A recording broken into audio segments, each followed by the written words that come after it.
afternoon, Dental Internet World. I'm once again here with my colleague, Dr. Mike Parchewski, and I'm Dr. Vishal Sharma. Mike, it's the holiday season. It's a time to be jolly, merry, and really a time to smile.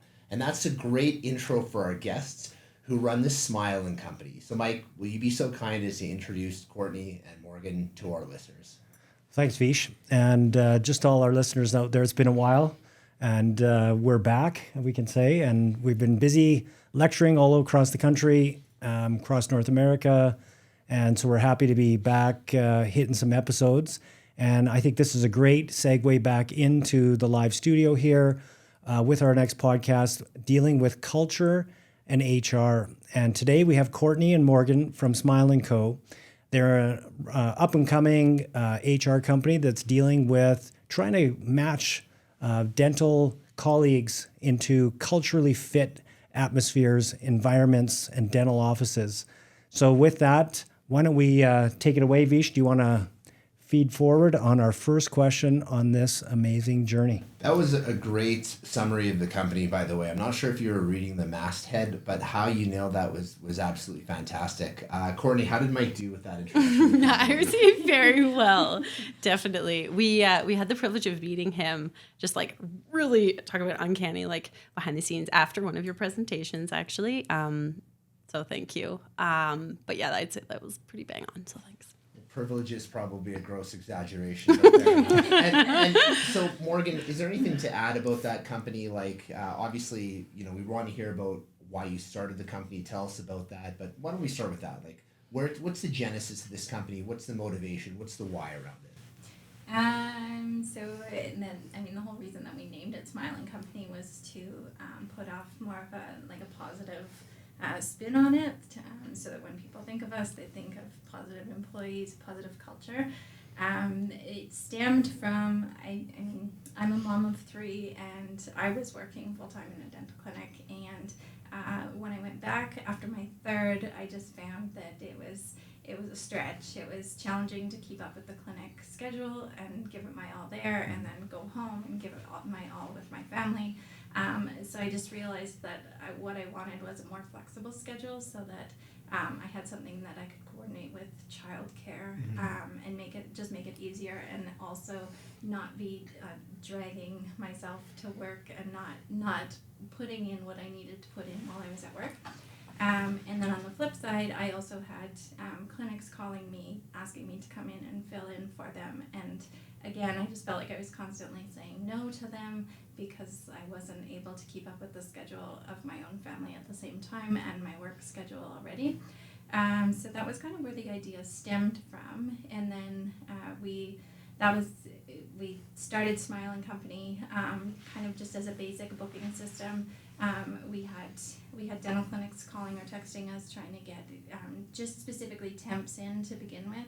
And we quickly realized that more of a manual system was a little bit too time consuming. We needed to streamline it a little bit more. And then since then, we've just evolved and added features to our system. And so this app is our 4th system that we've launched, and we've just added features into it to make it streamlined and faster and more efficient for dental clinics and dental professionals, to try and give them the ability to create their own schedules for whatever works for their lifestyle, but still be able to jump in and work in a clinic when they need to. And then for clinics, just to always have the accessibility to employees basically at their fingertips. Well, it's an admirable endeavor, and thanks for explaining the genesis for that, or for the company. Courtney, walk us through what the app entails and what specifically is involved in that. I know you're spending a lot of your time right now in developing it, but walk our listeners through that component. Alrighty, so there's the 2 different kind of profiles. So you can go in as either a dental professional, so that's for the hygienist, dental assistants, the stereotechs, and the office admin and office managers. So you can kind of log in there, you get, you put all your information in, you kind of you upload your resume, and something really cool about this is that there is a video upload. So something that we really wanted to kind of like make more kind of like futuristic. It's like kind of the way of the future. And also we realize that a lot of people go to Facebook, and even if they don't know them, they're going to creep your profile. They're going to creep your page. They're going to know who you are even before that even before you realize that they're doing it. So this was a way so that they could actually see you, see how you are, and you had the control on the video and to be able to kind of say your 30 seconds of fame of, who you are, what you love.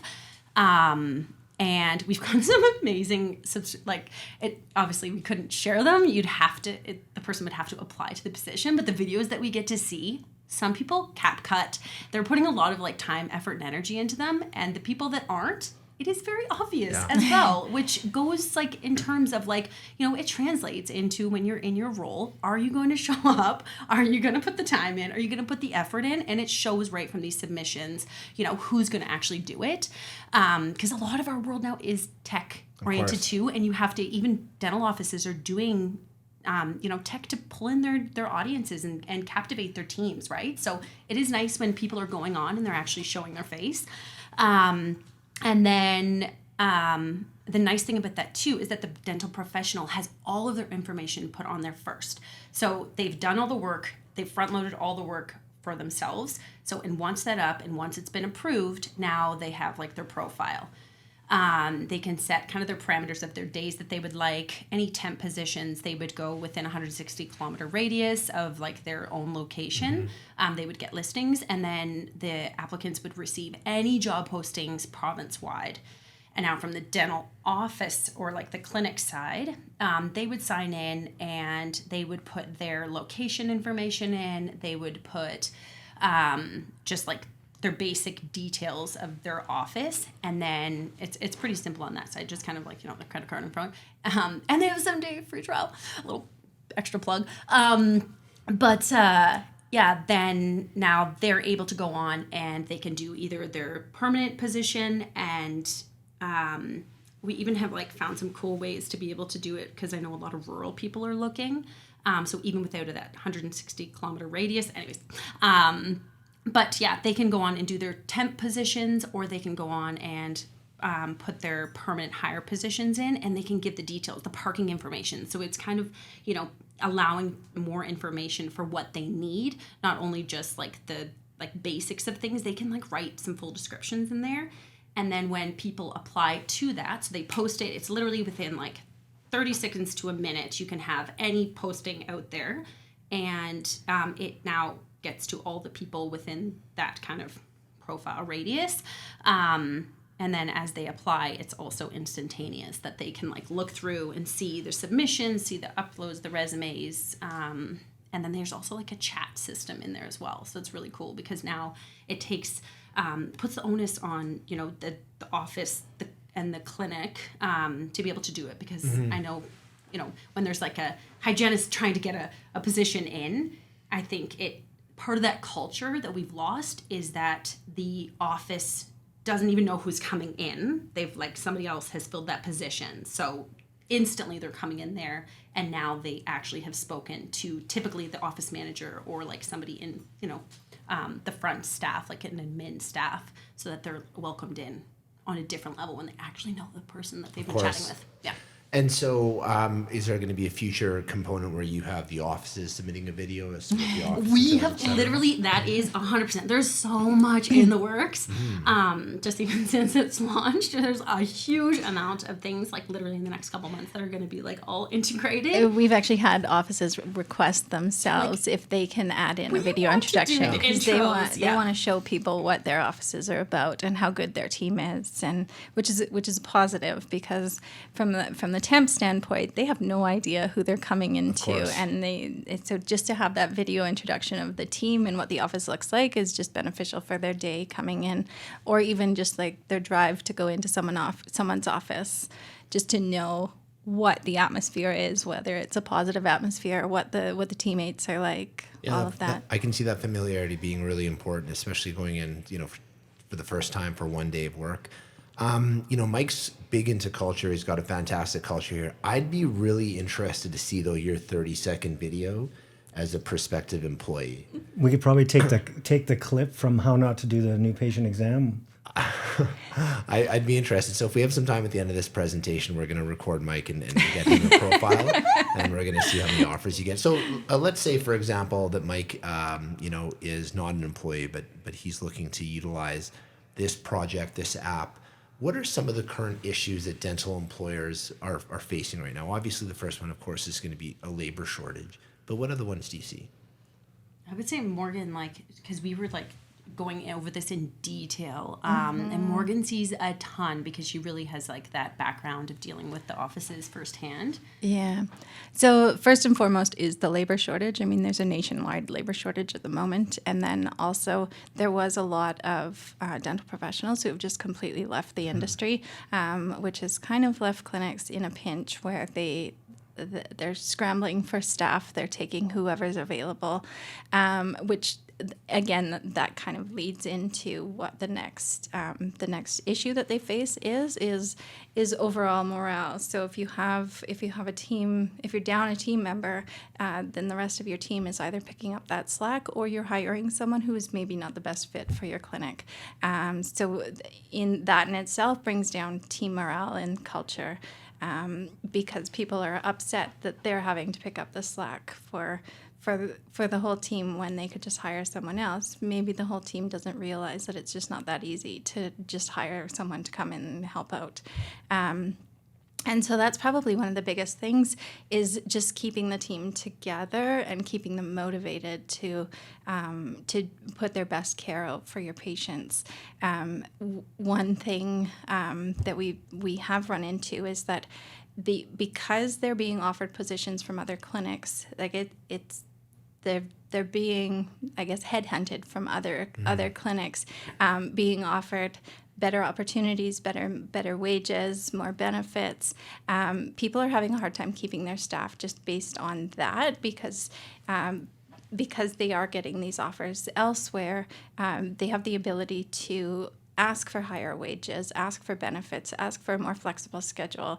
And those are issues that I don't necessarily know that clinics have been faced with previous to the staffing shortage that we're in right now. Yeah, I suppose it's supply-demand economics, So do you find that when it comes to dealing with the clinics that are coming to you saying, hey, look, we're looking to hire a hygienist.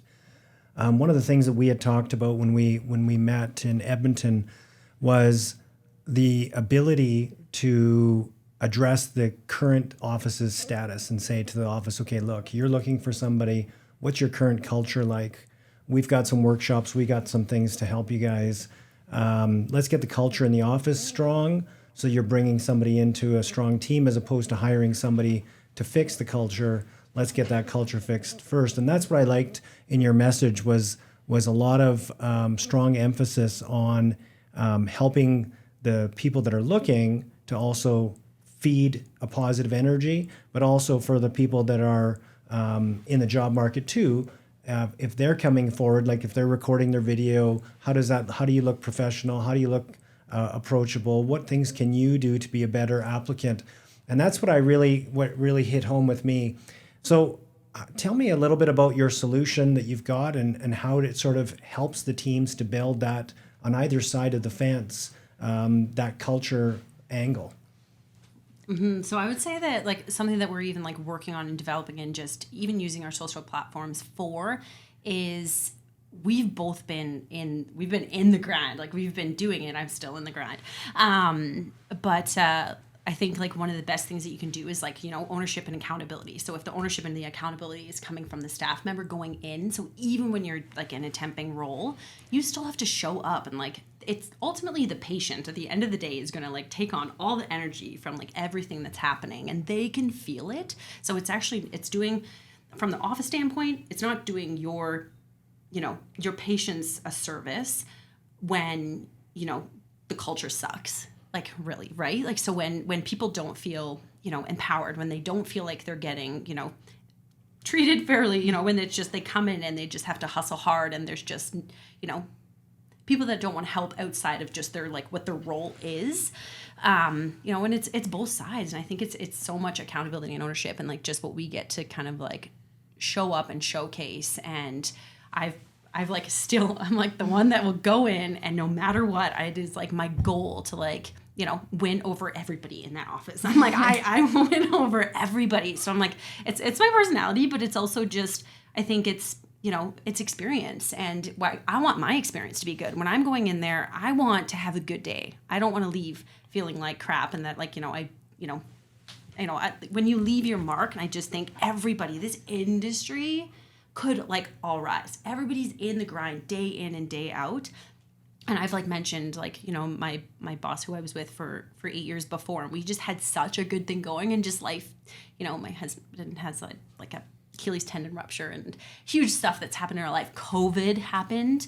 That's disrupted so much in our industry. And I feel like people have just kind of lost touch with just the relationships with each other and just good, showing up with good values and just owning it. And then you go into a good spot and you're like, okay, they're doing all the things. So anyways, we really want to be able to touch and go forward on all those. So from the app standpoint, there's an accountability portion where there's a rating system for both the clinics and there's a rating system for the dental professionals. So if they have an amazing experience, they can give each other a 5-star rating based on their patient reviews and the atmosphere and the schedule and the communication, and it goes both ways. It's a 2-way rating system.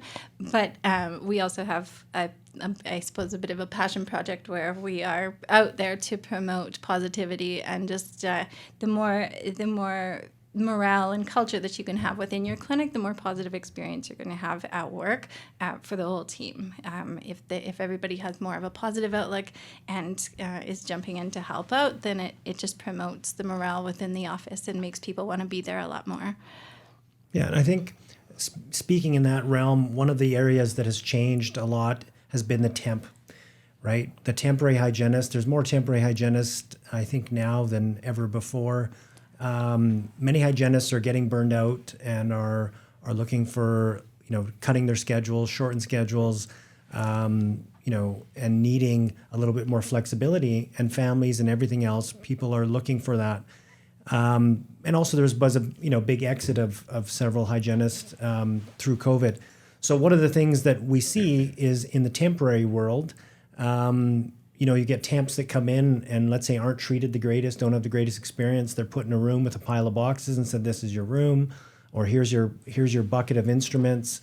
Or on the flip side, you have temps that just aren't engaged. They want the high salary, but they don't want to be part of the clinic. What are you guys doing? And what's your thought on that? And what are you guys doing to help promote the two sides of the fence when it comes to temporaries?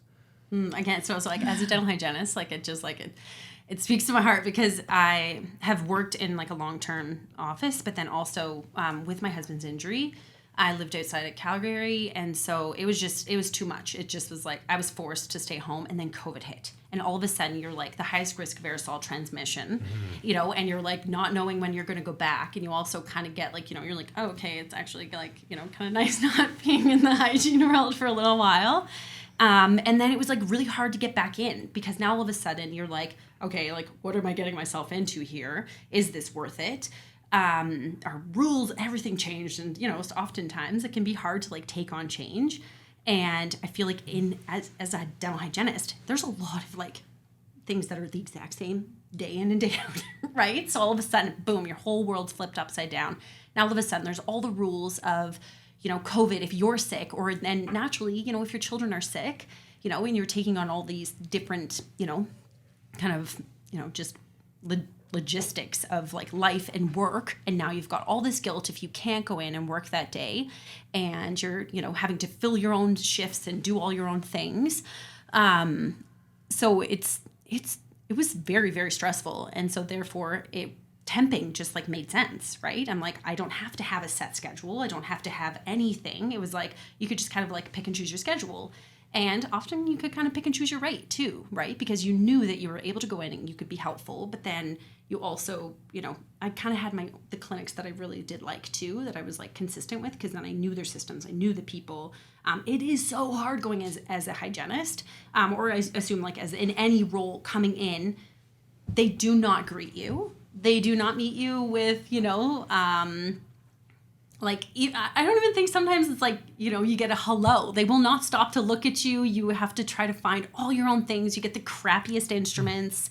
You get, it's sometimes shoved in like the crappiest like chair, like room in the office. And I'm like, I come in and I'm like, I'm cool. Like, what's the deal here? And so I've seen it from both sides where you can kind of build a bit of resentment coming in, and it can almost feel like, maybe look as though it's like, perhaps hygienists could look like they're like an entitled hygienist, when really it's like, imagine if you empowered the dental hygienist. They're coming in, you're showing them where to go, what to do. So that's also one of our like passion projects, is also creating templates and just kind of like working with offices so that they know, okay, here, what if like there's this checklist of things that you can do when your temp comes in, familiarize them with your office quick. It would take you 2 minutes to be like, bathroom, here's your op, here's your, like you're already signed in. Do you know how to do this? Here's your point of reference. If you need somebody or something, write your stuff on this note. And if you can book them back, beautiful, right? Like give them like a 2-second,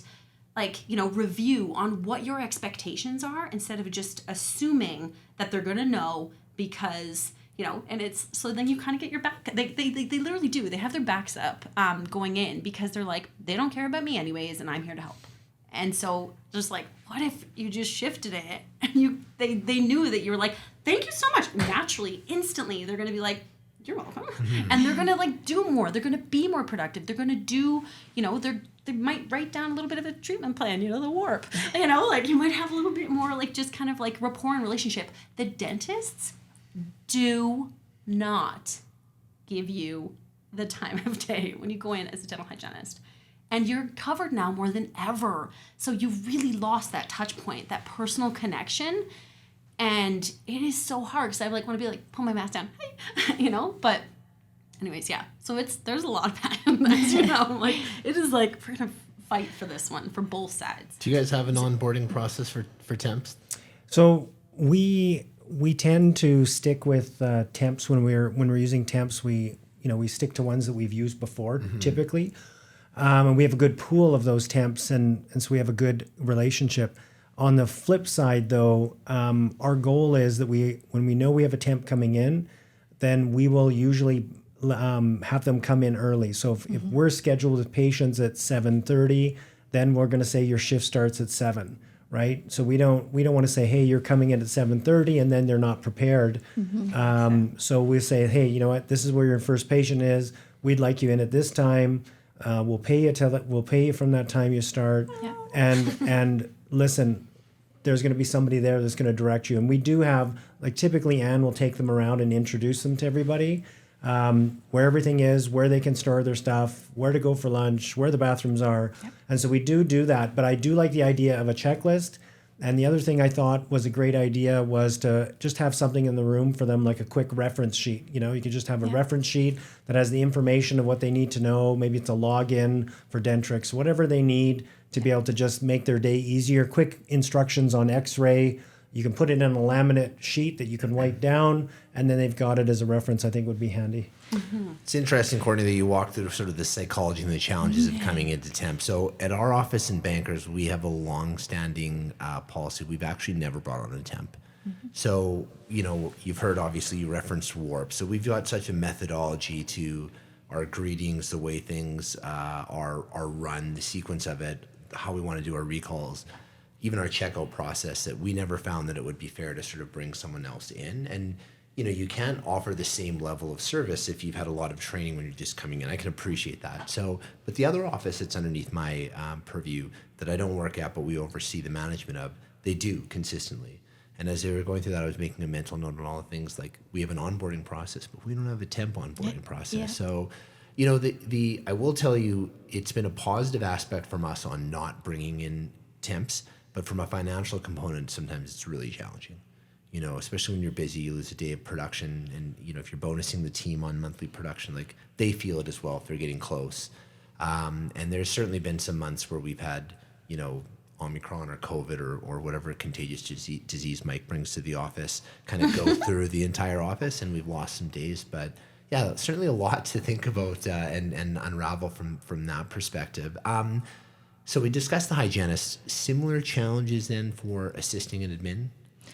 It's assisting more specifically. There's, again, a shortage of dental assistants. And when it comes to temping, I think it all comes down to the atmosphere that they're entering into. So if they're welcomed at the door and toured through the office and shown right down to where they should put their things for the day and what their expectations are for the day, it just starts with a more positive experience than if they walk into this. I mean, every office is busy and they're always hustling and bustling, and nobody usually has time to walk someone through the day. But in the grand scheme of things, if you just take that extra 10 minutes to show them around and show them the details of the office and what the expectations are, essentially you're going to end up with more time at the end of the day than if you just leave it and expect them to keep coming to ask you questions all throughout the day and leaving them lost. It's all about just empowering everybody to work together as a team, even if they're only there for the day. And is it more likely that you'll have hygienists who've taken on sort of a permanent temporary role than assistants? There's definitely, it's more lucrative for the hygienists. Of course. They choose their wage, they choose their schedule, and it's easy for them to work solo versus a dental assistant who's coming in, and every dentist does things different throughout the day. So it's not as easy for them to just jump in and know what that dentist needs for the day versus a hygienist. They can work solo for the most part, aside from the exams that they need. And what about admin? Admin is not as high in demand as what assistants and hygienists are, but again, it's a challenge just based on the software that they're using and the expectations of the office. Some offices just choose not to bring in temps for admin, mainly because it's the software of their day. So daunting. Yeah, it would be a lot for them to replace the admin, but it does. They are there, and the admin they're probably the most willing to jump in and help out because it's not, I guess, not as stressful for them. From their standpoint, it's just the software. They know exactly what they're doing, whereas hygienists and assistants, they're working directly with the teammates themselves. So it's just a little bit more challenging for them, but...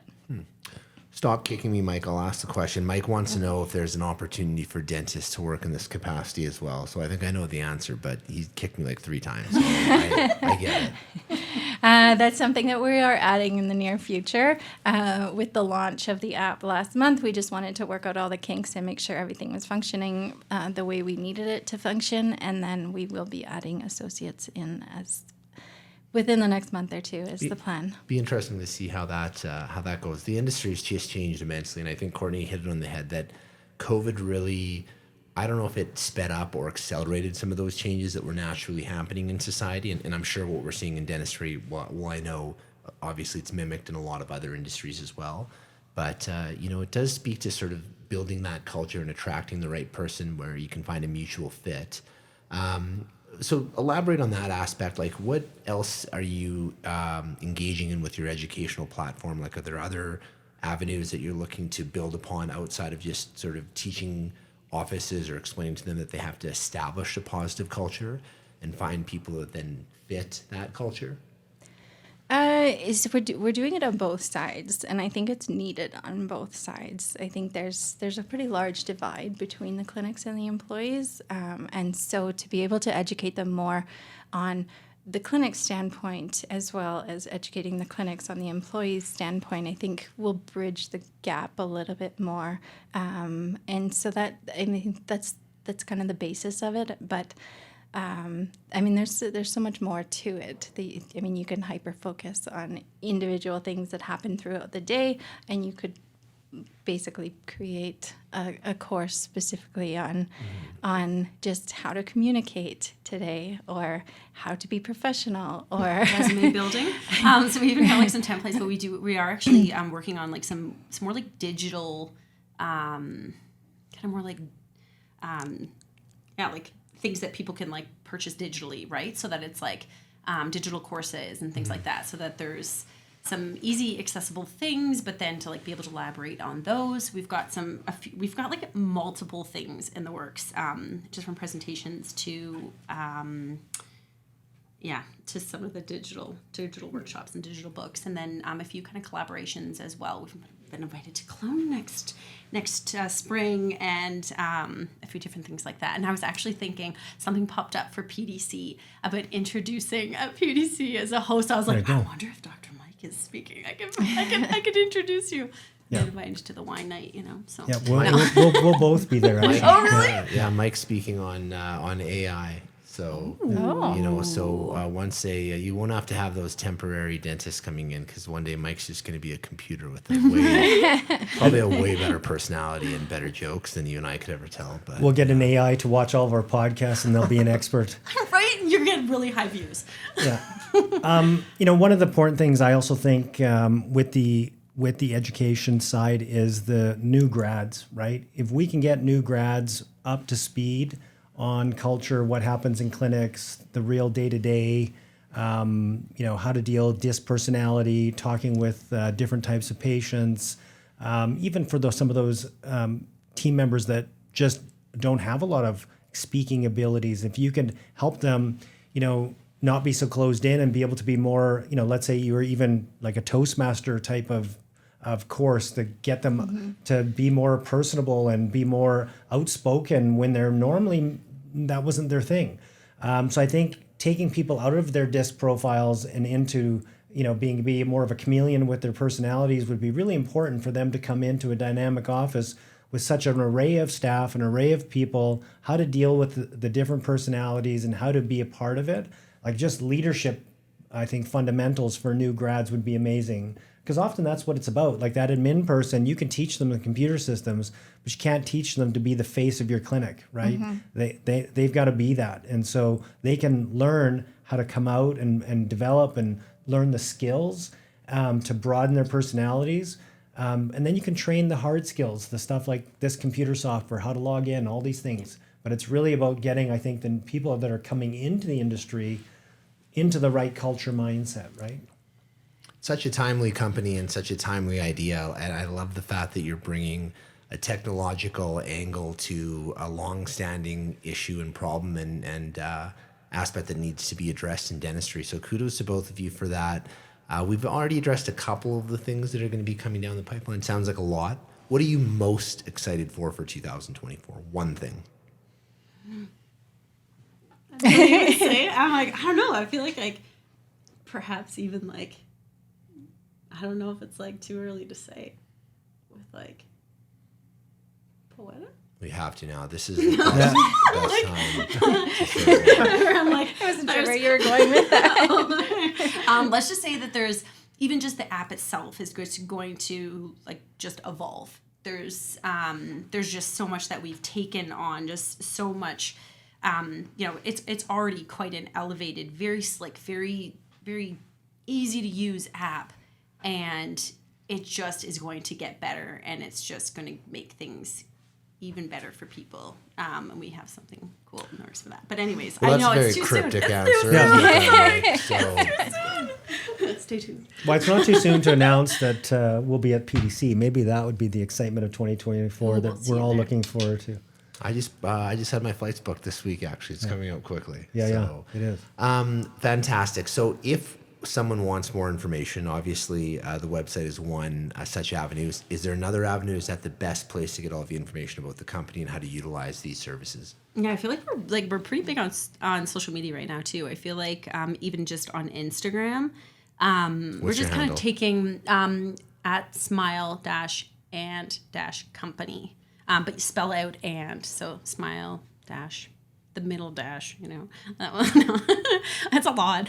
But yeah, just Smile and Company on Instagram. And we just are trying to take people just kind of more on the journey, like even just coming in here, right? Like a little bit behind the scenes. I think with a lot of businesses, you lose that personal touch and it just becomes all about the sales or just, this exchange of business, when really it's like there's like heartbeats behind this business, and it's so well intentionally like thought of and done. And, even though we've taken the people out of the the back end of the app, we're still so much on it and integrated in it. We want to help people, and we want people, we get any advice or tips or, or like the things that people want. We're literally considering all of it, and we really are making it for people to use to make it easier for them in their day-to-day lives. And it's just a really cool thing for us to like kind of do together and be a part of. So. Well, we can feel the energy and the passion. It's obviously a really exciting, well thought out project and company, and a great name. If Mike and I were to start something beyond digital workflow dentistry, I think we'd be called Frown and Company, which would be quite appropriate. The opposites attract. Not nearly as catchy, I guess. So I appreciate it. Thanks, you guys, again for being with us. Thanks, Vish. Amazing topic. Culture is so important, I think, today, and driving forward into 2024, I think it's huge. Thanks, everybody, for tuning in. Our Instagram at Digital Workflow Dentistry. We're on all the major podcast sites out there. Look us up on Spotify, add a like, and please follow us, like and subscribe. Thanks, everybody. Take care. Thank you.